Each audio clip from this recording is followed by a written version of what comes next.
How to connect the Nexus power station using a dual-band Wi-Fi router.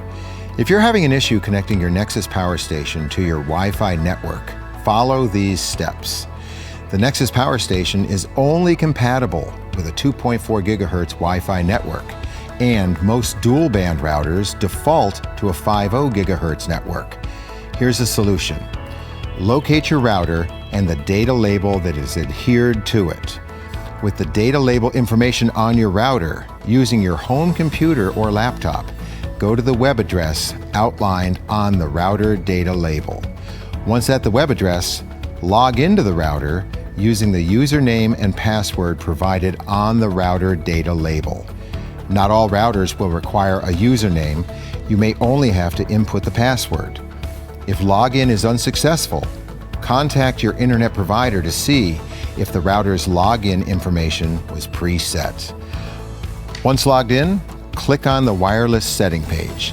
Take a photo of the screen and/or write the current username and password down of both the 2.4 and 5.0 networks.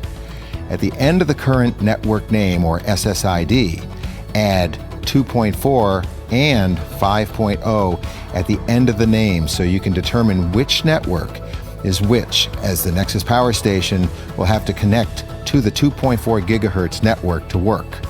Be sure to hit save after you add the numbers 2.4 and 5.0 to the network's names. After the networks have been renamed, you will use your smartphone to make sure the individual networks, the 2.4 and 5.0, have been properly renamed. Go to the settings application on your phone. Click on Wi-Fi. Find and connect to the newly renamed 2.4 gigahertz network from the list on the phone's display. When properly renamed networks appear on the phone Wi-Fi settings, select the 2.4 gigahertz network and type in the password from the router wireless setting page. If network names do not appear, go back to your laptop and re-log into the router and repeat the previous steps. Once the smartphone is connected to the 2.4 gigahertz network, open the Ego Power Plus app. If the Nexus is already added to the garage, select your Nexus product in the app and follow the prompts to pair the Nexus to Wi-Fi.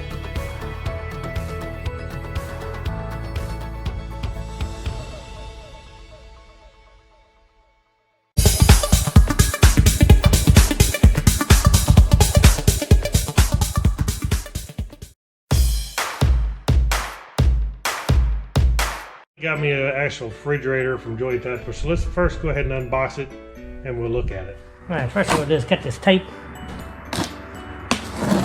And it looks like it is packed well. Nice packed in this foam, which protects it so it's not going to be beat up when we get it. Alright, so the first thing we notice is it's a really nice smooth surface. I mean, it's nice textured here. A nice thing I like too is the handles over here. Open the top up. It's a nice good door with a nice gasket. So it seals down extremely well, looks like. It's like a magnetic. And it also has this big heavy chain to hold it so it stops. You won't be hurting the door, breaking it back.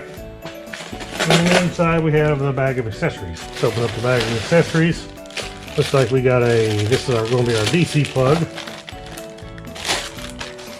Check it out, package. Oh yeah, nice cord. Actually a real nice cord. Let's see what we got else in the bag here. Owner's manual.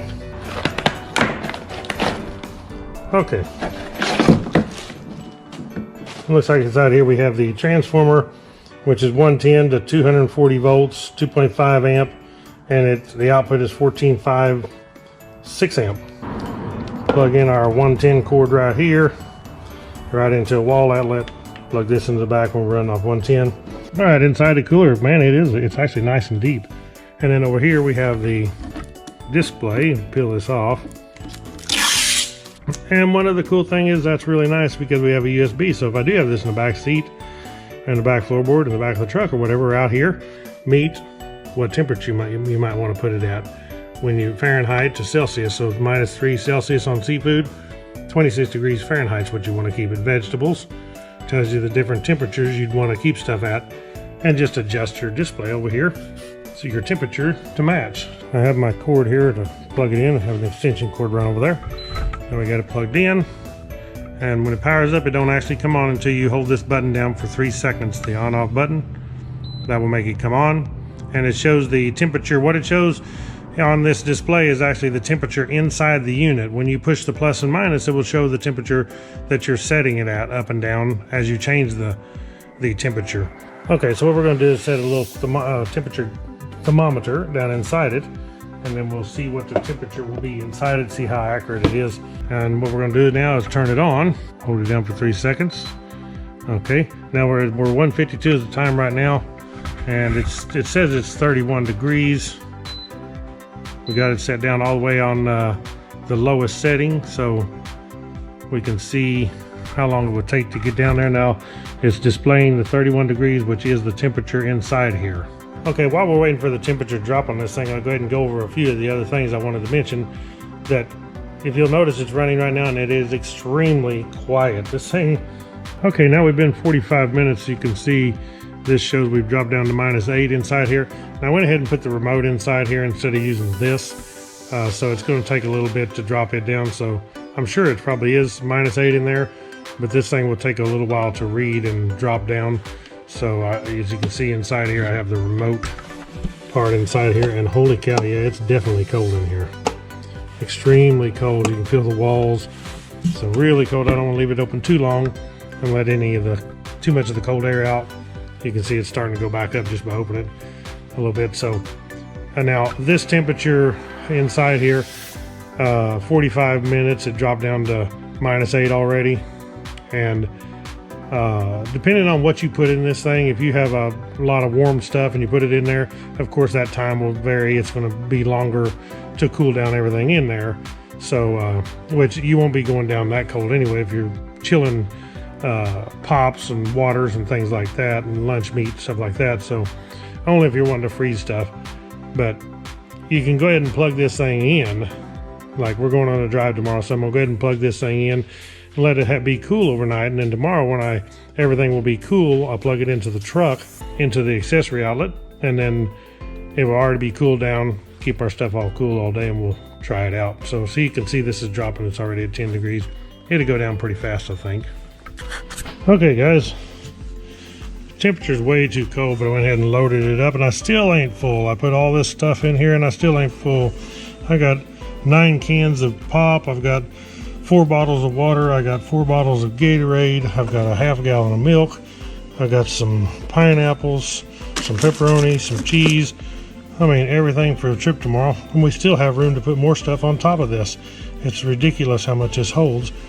And the cool part is you can put all this in there because you don't have to waste room with ice. So very cool, very cool. I'm going to love this. We're going to keep this thing plugged in all night. Change this temperature. Unlock it here. We'll change this temperature up to about 34. So it'll be nice and cold.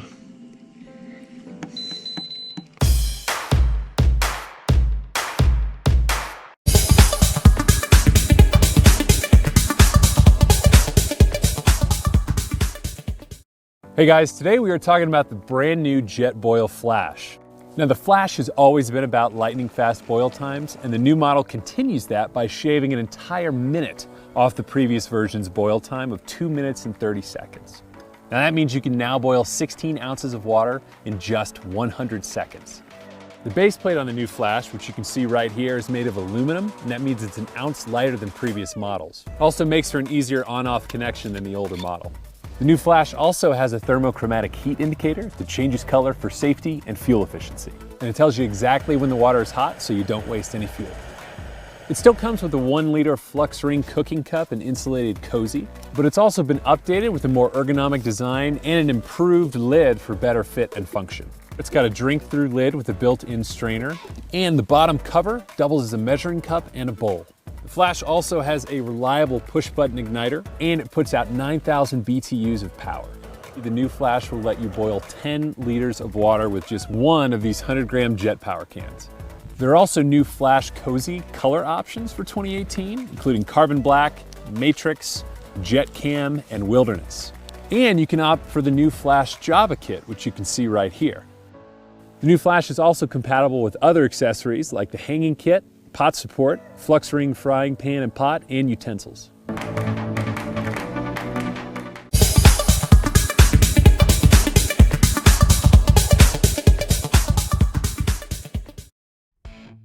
The Kindling Cracker is the easiest and safest way to split perfect kindling for your campfire, stove, fireplace, or pizza oven. To make perfect kindling, place a piece of firewood inside the iron safety ring and strike with a hammer, mallet, or another piece of wood, driving the firewood down onto the splitting wedge. Built of high-quality cast iron with an award-winning patented design, it's made to last for generations. Plus, there are no moving parts, so it's virtually maintenance-free. The solid cast iron has bolt holes for permanent mounting if preferred, making it the ideal companion for your backyard stack of firewood. When you need to easily and safely cut kindling, you need the Kindling Cracker. It's the safer, faster, and easier way to make the best kindling for your fire.